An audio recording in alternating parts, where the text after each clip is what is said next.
예, 안녕하십니까. MDMS의 조래을 목사입니다. 오늘의 말씀은 신명기 28장 2절입니다. 내가 내 하나님 여호와의 말씀을 청종하면 이 모든 복이 내게 이르리니, 이 말씀을 왜 어떻게를 내려놓으십시오 라는 제목으로 함께 나누고자 합니다. 여러분, 이스라엘 백성들이 홍해 바다를 건너는 기적을 다 알고 계실 것입니다. 모든 상황을 주관하신 분은 하나님이시고 이를 모세를 통해서 행하셨습니다. 그런데 모세가 이렇게 쓰임받는 과정이 그렇게 순탄치는 않았습니다. 창세기 3장에 나오는 말씀인데요. 하나님께서 모세를 부르니 모세가 처음에는 내가 여기 있나이다 하며 기쁜 마음으로 대답을 했습니다. 하지만 하나님께서 너를 바로에게 보내어 이스라엘 백성을 애굽에서 인도하여 내게 하리라 라고 말씀을 하셨으니까 모세가 3장 11절에서 내가 누구이게 라고 합니다.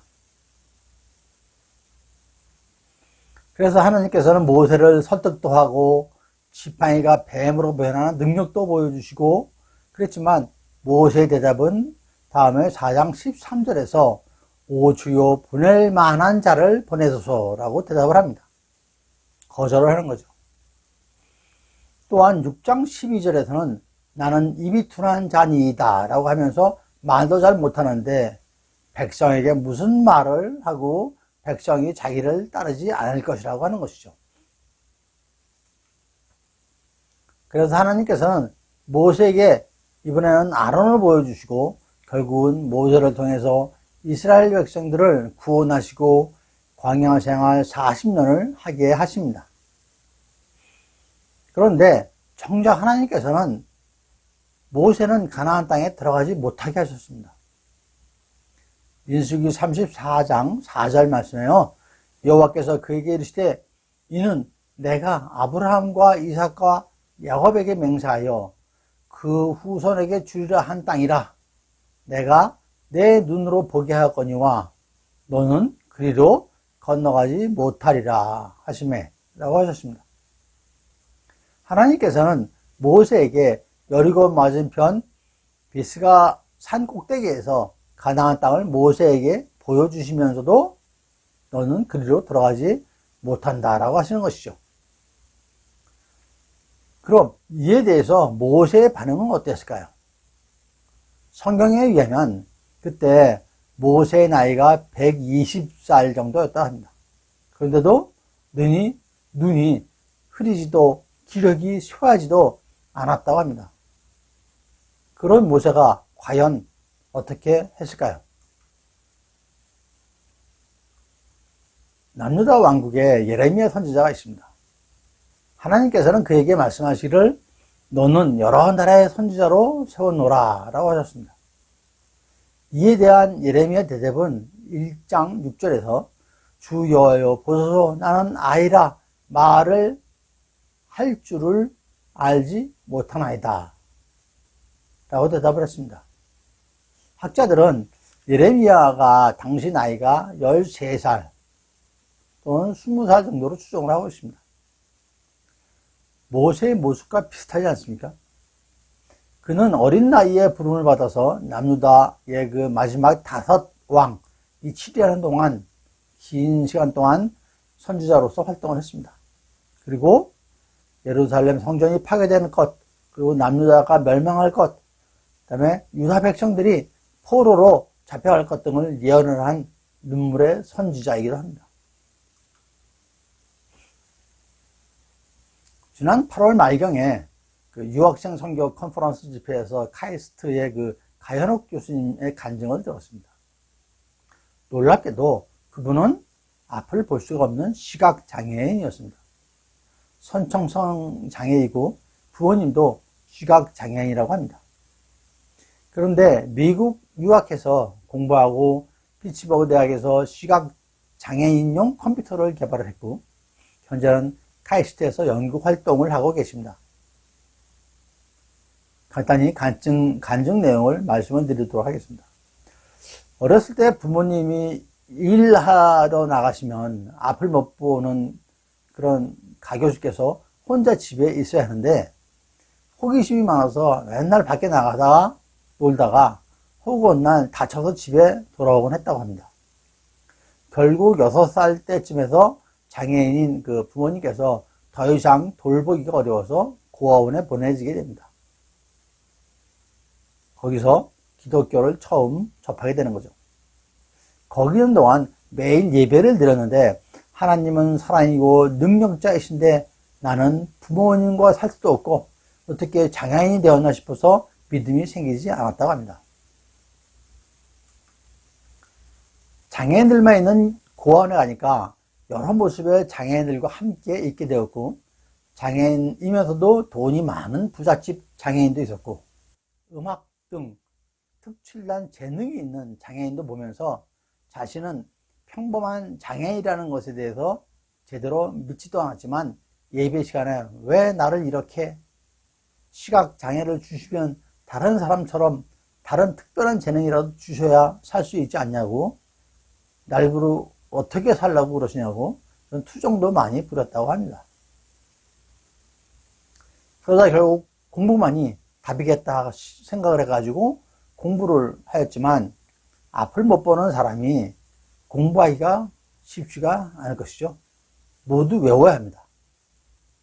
한번 들으면 잊어먹지 말아야 하는 거죠. 자원봉사자들의 그 책 읽어주기, 녹음해주기 그런 봉사로 겨우겨우 공부를 했지만 결국 대학 검정고시부터 낙방을 하기 시작합니다.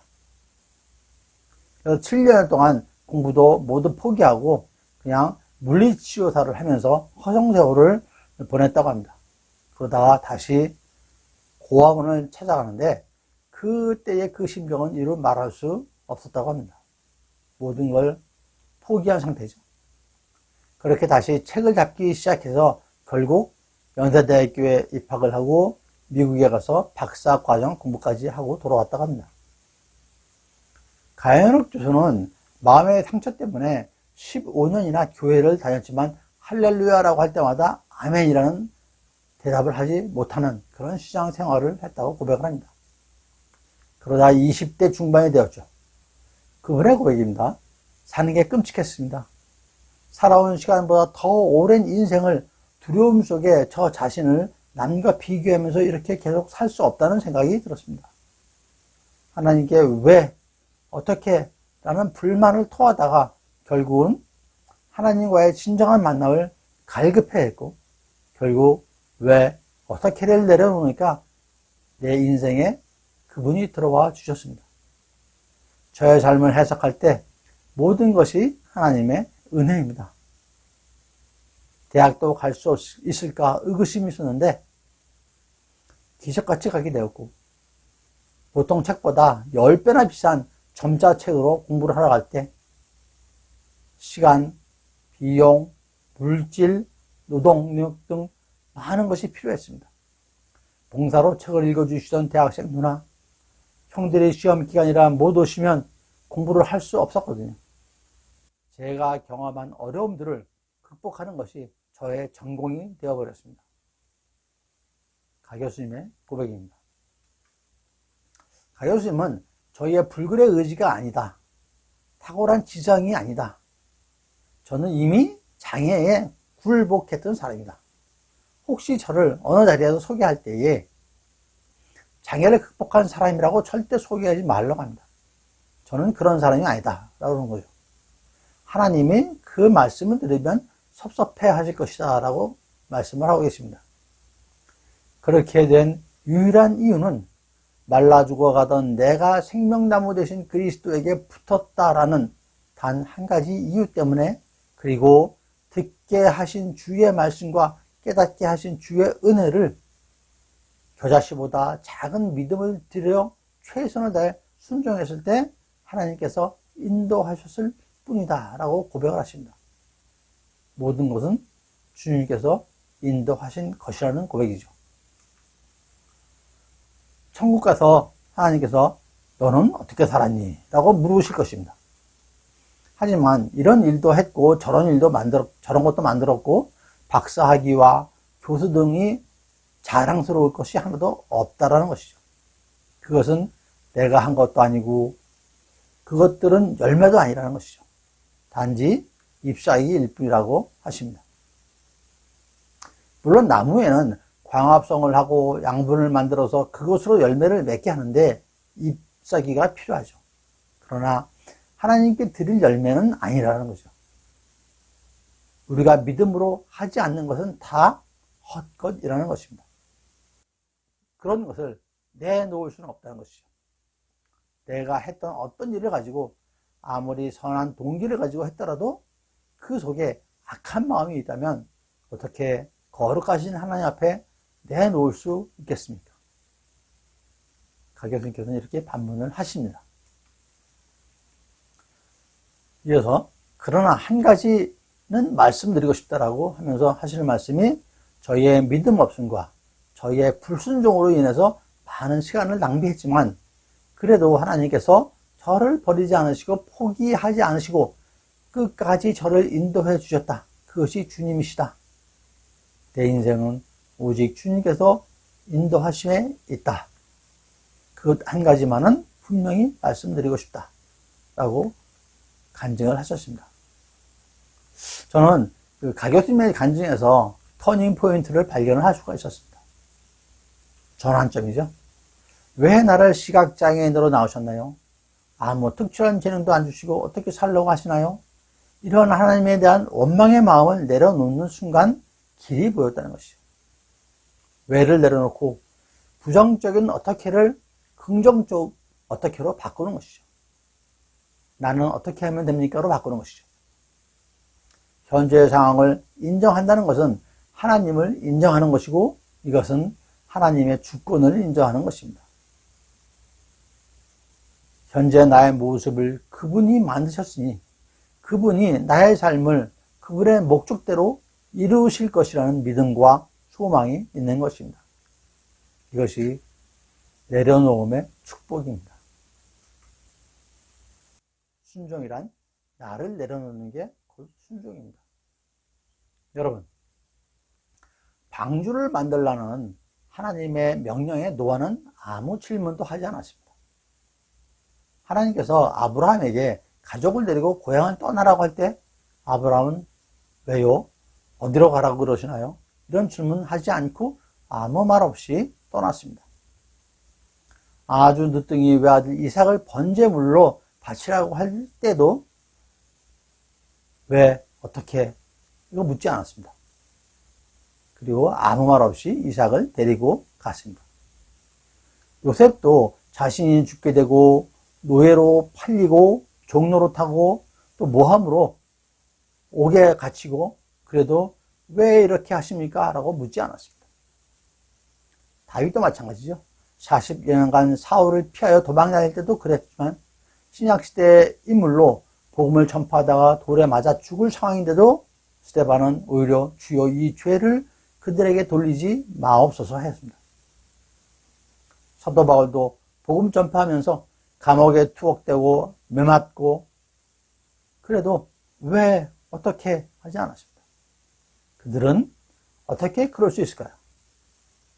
무엇이 그들로 하여금 그렇게 하게 만들었나요? 지금부터 간단하게 그걸 살펴보도록 하겠습니다. 첫 번째로 순금 같은 순종의 믿음입니다. 로마서 5장 19절 말씀에 한 사람이 순종하지 아니함으로 많은 사람이 죄인 된 것 같이 라고 기록되어 있습니다. 아담의 불순종으로 많은 사람이 죄인이 된 것이죠. 고린도후서 11장 3절에서 뱀이 그 간계로 하와를 미혹한 것 같이 라고 되어 있습니다. 하와는 미혹에 빠진 죄를, 아담은 불순종의 죄를 지은 것이죠. 미혹에 빠지고 불순종하는 그 모든 것들은 믿음의 부족함의 뿌리가 있는 것이죠. 불순물이 많이 섞인 금은 쉽게 부식을 합니다. 온전하지 못한 믿음은 미혹에 쉽게 넘어가게 되는 것이죠. 히브리서 11장을 믿음장이라고 하죠. 7절에서 믿음으로 노아는 보이지 않는 일에 경고하심을 받아 경외함으로 방주를 준비하여 그 집을 구원하였으니 라고 합니다. 다음에 8절에서는 믿음으로 아브라함은 부르심을 받았을 때에 순종하여 장래의 유업으로 받을 땅에 나갈새 갈 바를 알지 못하고 나갔으며 합니다. 17절에서도 아브라함은 시험을 받을 때 믿음으로 이삭을 드렸으니라고 했습니다. 32절에서는 기록하지 못한 인물들을 거론합니다. 기드온, 바락, 삼손, 입다, 다윗, 사무엘을 거론하면서 그들은 믿음으로 나라를 이기기도 하며 의를 행하기도 하며 약속을 받기도 하며 사자들의 입을 막기도 하며 이런 총 12가지 믿음으로 이겨낸 사람들을 열력을 합니다. 36절에 또 어떤 이들은 조롱과 채찍질 뿐만 아니라 결박과 옥에 갇히는 시련을 받았으며 라고 기록되어 있습니다. 여러분, 순종에는 이유가 없습니다. 그냥 따르는 것입니다. 충성하는 것입니다. 맹목적으로 하는 것이죠. 사람에게는 그러면 안 되지만 오직 하나님께만 그렇게 하는 것입니다. 왜냐하면 그분은 완전하신 분이기 때문이죠. 나를 만드셨고 나를 인도하시는 분이기 때문에 그렇게 해야 하는 것입니다. 마태복음 7장 11절 말씀에 너희가 악한 자라도 좋은 것으로 자식에게 줄 줄 알거든 하물며 하늘에 계신 너희 아버지께서 구하는 자에게 좋은 것으로 주시지 않겠느냐라고 하셨습니다. 그리고 야고보서 1장 6절 말씀에 오직 믿음으로 구하고 조금도 의심하지 말라라고 하셨죠. 조금도 의심하지 않는 믿음, 조금도 의문을 품지 않는 순종, 이것이 순금 같은 순종입니다. 구가 9개 있는 순금 같은 순종, 99.9999%죠. 그냥 믿음이어서는 안 됩니다. 불순물이 섞여 있지 않는 순금 같은 믿음이어야 하는 것이죠. 또한 야고보서 1장 22절 말씀에 너희는 말씀을 행하는 자 되고 듣기만 하여 자신을 속이는 자가 되지 말라라고 하셨습니다. 2장 17절에서도 이와 같이 행함이 없는 믿음은 그 자체가 죽은 것입니다 라고 하십니다. 2장 21절에서 내가 보거니와 믿음이 그의 행함과 함께 일하고 행함으로 믿음이 온전하게 되었느니라 라고 하십니다. 온전히 행하는 순종으로 나아가 온전한 믿음에 이르기를 축원드립니다. 순금 같은 순종의 믿음으로 나아가시는 여러분 모두가 되시기를 축원드립니다. 두 번째로 순종의 축복을 누리십시오. 그럼 이렇게 온전한 완전한 순종의 결과는 무엇일까요? 하나님께 순종한 자는 첫째 풍성한 열매를 맺을 수가 있습니다. 풍성한 물질의 축복이 있습니다. 신명기 28장은 순종하여 받는 복, 그 다음에 불순종하여 받는 저주에 대한 말씀이 장황하게 기록되어 있습니다. 순종하여 받는 복 몇 가지를 말씀을 드리면, 첫째, 세계 모든 민족 위에 뛰어나게 하십니다. 28장에 있는 말씀입니다. 둘째, 어디에서나 복을 받게 됩니다. 셋째, 재물의 복을 받습니다. 넷째, 들어와도 나가도 복을 받는, 무엇을 하든지 복을 받습니다. 다섯째, 대적들을 물리치는 복을 받습니다. 여섯 번째, 꾸어줄지라도 꾸지 않는 윤택한 복을 받습니다. 일곱 번째, 머리가 되고 꼬리가 되지 않는 복을 받습니다. 이런 7가지 축복이 나열되어 있습니다. 7가지지만 모든 축복이 다 있는 거죠. 무엇을 더 바라겠습니까? 하나님께서는 복을 주시겠다고 하기에 앞서서 28장 1절에서 이렇게 말씀하십니다. 내가 내 하나님 여호와의 말씀을 삼가 듣고 내가 오늘 네게 명령한 그의 명령을 지켜 행하면 하시면서 말씀하신 내용들이죠. 하나님께서는 규례와 계명을 지키는 자에게 큰 축복을 주신다고 약속을 하셨습니다. 또한 신명기 15장 4절과 5절에서 하나님께서는 내가 만약 내 하나님 여호와의 말씀만 듣고 내가 오늘 네게 내리는 그 명령을 다 지켜 행하면 내 하나님 여호와께서 네게 기업으로 주신 땅에서 내가 반드시 복을 받으리니 너희 중에 가난한 자가 없으리라 라고 말씀하십니다. 하나님의 규례와 명령을 지키면 엄청난 축복을 주신다고 약속을 하시는 거죠. 28장 12절에도 있지만 레위기 26장 4절과 5절에서 내가 너희에게 철따라 비를 주리니 땅은 그 산물을 내고 밭의 나무는 열매를 맺을지라. 너희의 타작은 포도 딸 때까지 미치며 너희의 포도 따는 것은 파종할 때까지 미치리니 너희가 음식을 배불리 먹고 너희 땅에 안전하게 거하리라 라고 하셨습니다. 요사이 기후변화가 얼마나 극심합니까? 비도 때 맞추어 와야 하고 기온도 더울 때는 더워야 하고 추울 때는 추워야 한다. 바닷물 수온이 1도가 올라가면 기존 해조류 상태가 완전히 망가집니다. 뉴스에 자주 등장하지만 지구가 홍역을 앓고 있습니다. 대형 산불이 자주 발생하고 대홍수가 심심치 않게 나고 있습니다. 이를 극복하기 위해서 각국에서 그 탄소 배출량 감소에 적극적으로 나서고 있습니다. 인류가 할 수 있는 모든 것을 다해서 후손에게 아름다운 지구를 남겨줘야 할 것입니다. 그런데 이런 것들이 사람이 할 수 있는 것들일까요? 모든 주권이 하나님께 있음을 다시 한번 깨달아야 합니다. 때를 따라 돕는 하나님의 은혜를 통해서 풍성한 열매를 얻고 풍성한 물질의 축복을 받을 수가 있을 것입니다. 하나님께서는 분명하게 말씀하셨습니다. 신명기 8장 18절에 내 하나님 여호와를 기억하라. 그가 내게 재물 얻을 능력을 주셨습니다. 그리고 14장 29절에서도 너희 중에 분깃이나 기업이 없는 레위인과 내 성중에 거류하는 객과 고아와 가부들이 와서 먹고 배부르게 하라 라고 하십니다. 그러면 범사에 복을 주신다고 합니다. 잠언 10장 4절에서도 손이 부지런한 자는 부하게 된다고 하셨으며 22장 4절에서 겸손과 여호와를 경외함의 보상이 재물과 영광과 생명이라고 하셨습니다. 이사야 1장 19절과 20절에서도 너희가 즐겨 순종하면 땅에 아름다운 소산을 먹을 것이요 너희가 거절하여 배반하면 칼에 삼키우리라 라고 말씀하십니다. 순종은 축복입니다. 두 번째로 하나님께 순종하는 자는 영생과 번영의 축복을 누리게 됩니다.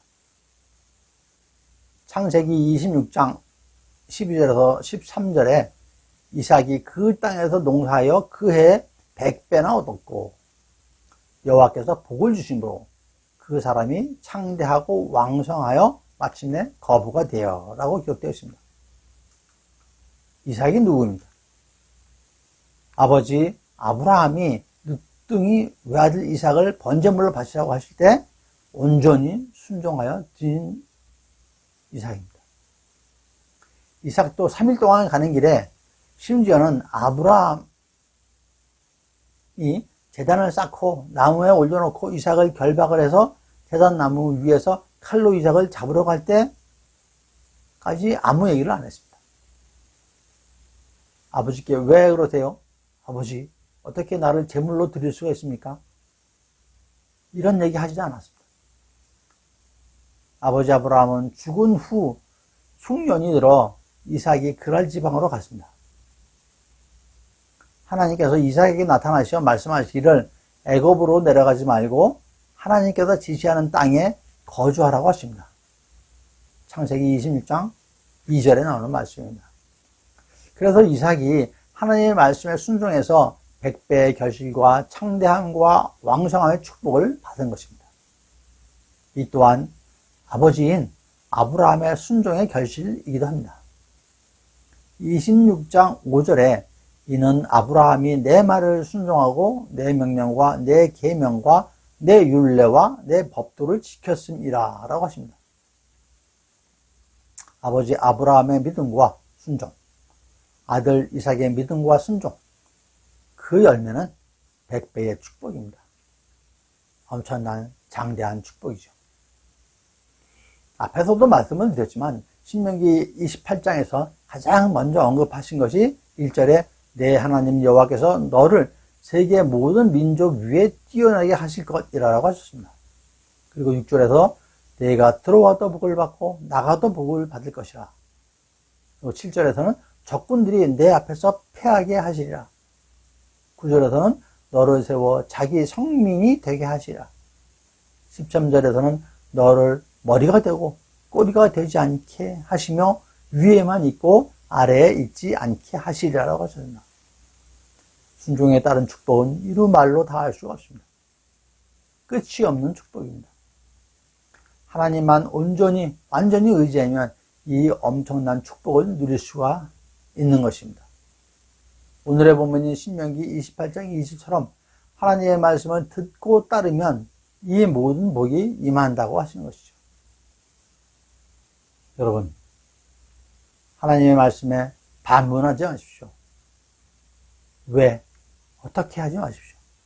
모든 것에는 하나님의 계획과 인도하심과 섭리가 있음을 인정하십시오. 이것이 그분의 주권을 인정하는 것입니다. 내려놓음의 축복, 순종의 축복의 비결입니다. 왜 어떻게를 내려놓으시고 온전히 순종하여 한없는 축복이 저와 여러분 모두에게 임하시기를 간절히 축원드립니다. 예, 감사합니다. MDMS의 조래을 목사였습니다.